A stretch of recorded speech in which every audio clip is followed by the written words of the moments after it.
BookTube, it's Louise, the big head bookworm. Lovely to see you. Hope you're having a lovely day. It's the middle to end of June. We've just had the longest day, and it made me look back at the books that I have read this year and the books that have really stood out for me, and I thought I would share some with you. I have picked 2 from each month, and I picked a bonus one from June, which I really loved and I really rated, and I would like everybody to read.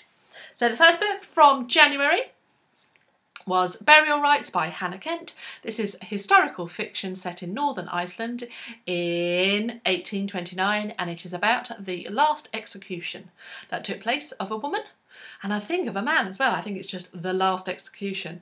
I loved it. I absolutely loved it. It's very atmospheric, very chilling, very detailed, unbelievably gripping. Unbelievably gripping. It really pulled me in. I started reading 30-40 pages a day, and very quickly I had stopped what I was doing and I was just devoting my time for it. I found I had to read it during the day because it was so atmospheric, but then that was a sign of how compelling and immersive the writing was. Really fabulous. Highly recommend.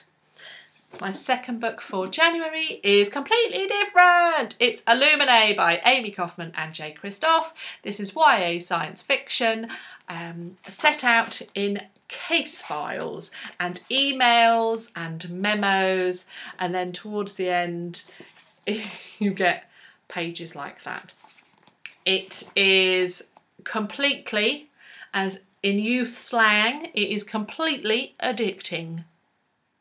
I'm not sure I can get away with that. I might just have to say it's very compelling. But I really, really enjoyed it. I flew through it very quickly. Did I get into it? I flew through it. You forget that you're not reading normal kind of set. You kind of forget that how it's laid out, and you just get pulled into that, and made the whole experience that much better. Loved it. Thought it was great fun. A really fun book. I would say a couple of days later I was like, oh, that's not a great plot line, or yeah, I can see oh yeah, I don't, but during the reading experience I thought it was fabulous, and it's a brilliant science fiction book, so I completely recommend it. February, first book I finished in February was Gloria Steinem's My Life on the Road. Gloria Steinem is a writer, activist, journaliser and inspirational leader. She's phenomenal. She is a phenomenal feminist, and this is a phenomenal memoir by her about her time on the road, how she lives on the road and the people that she's met whilst travelling, and the experiences it's given her, and how she's become this intrepid traveller and activist. It is wonderful. It has made me want to read a lot more Gloria Steinem. Frenchmans Creek by Daphne du Maurier was the other book that set me aflutter in February. This is historical fiction again, set in, I don't know when it is, but it's historical fiction set in Cornwall. It's a pirate adventure with a feisty heroine. It's eminently readable. It's eminently enjoyable. I loved it. It's set in Cornwall. I was reading it in Cornwall, so the atmosphere pervades the book for me. When I look back at it, I just think, oh, such a good book. So completely recommend that. Her other books, Rebecca and Jamaica's Inn, far, more widely read, but please give her a go and give The Frenchman's Creek a go. March, the book by Alan Watts, Esoterica, and philosophy.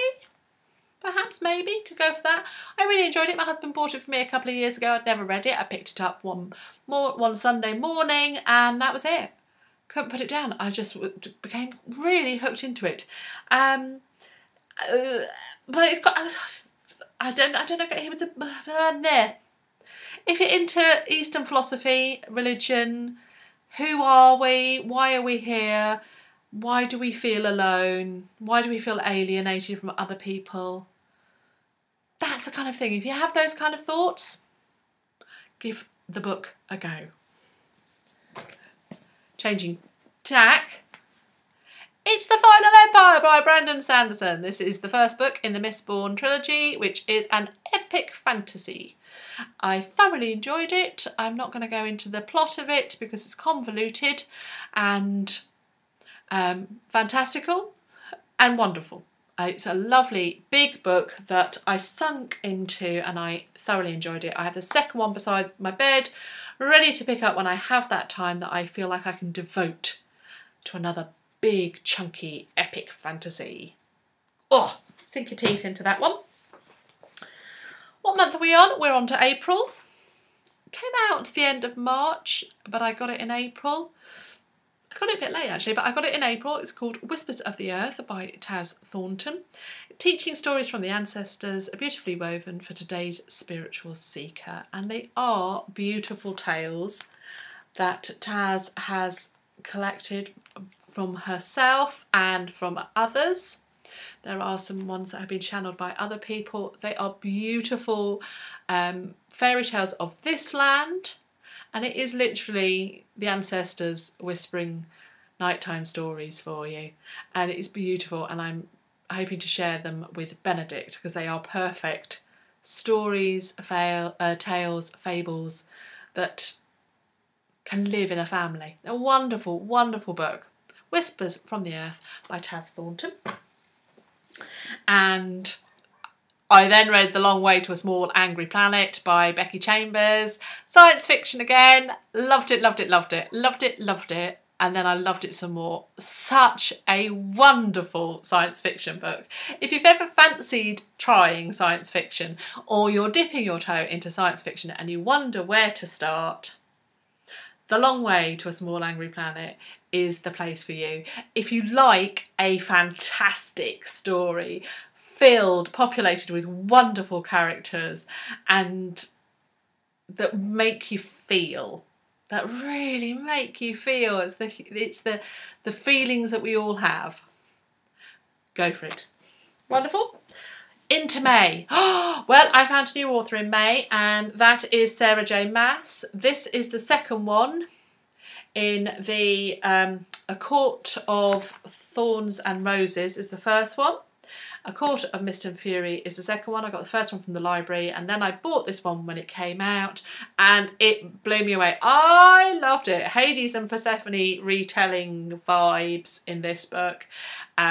It's again a fantasy book. I've really loved some fantasy this year, haven't I? I have loved my crime as well, but I guess these are the ones that have really stood out to me. But I have loved this. I thought it was really fabulous. It's fantastical. It's a fantasy, but it was really lovely. I really enjoyed it. I don't consider this YA. I consider this suitable for everybody. I really enjoyed it. In fact, I loved it so much, I read it twice in May, and then I listened to the audiobook. Oh yes, I went on a Sarah J. Maas jag, as they say.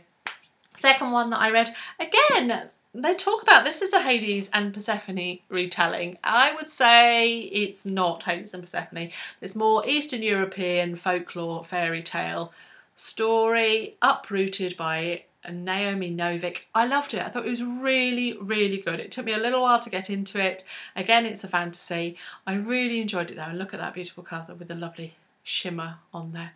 Really, really enjoyed it. And if you're interested in fairy tale retellings and you don't want, you like myths, you like fairy tales, then completely give it a go. It's a really lovely book, and I did find it enchanting in every sense, as Robin Hood says. So that was it. Those are my 10 books that I have picked out. I might have to look for my 5 crime books or something, because I suddenly realised there's no crime there, and that's very wrong considering how many crimes and mysteries I read in a year. But the book that I would like to highlight from June is one by Sarah Crossan. I know I didn't pick it to win in the IBW Awards, but I still think it's amazing. It's a book about conjoined twins who are teenagers and are going to school for the first time after being homeschooled up until they were 15, and it's about whether they can integrate, it's about who they are, it's about how they perceive themselves and how other people perceived them. It's wonderful. It broke me a little bit broken by the end of this. I loved it, really loved it. So there we go, BookTube. I hope you've had a good reading year so far, and that there are books that you've got on your shelves that you look at and think, oh, that was really good. That's the sign of a good year, isn't it? It's really surprised me how many books I have read this year.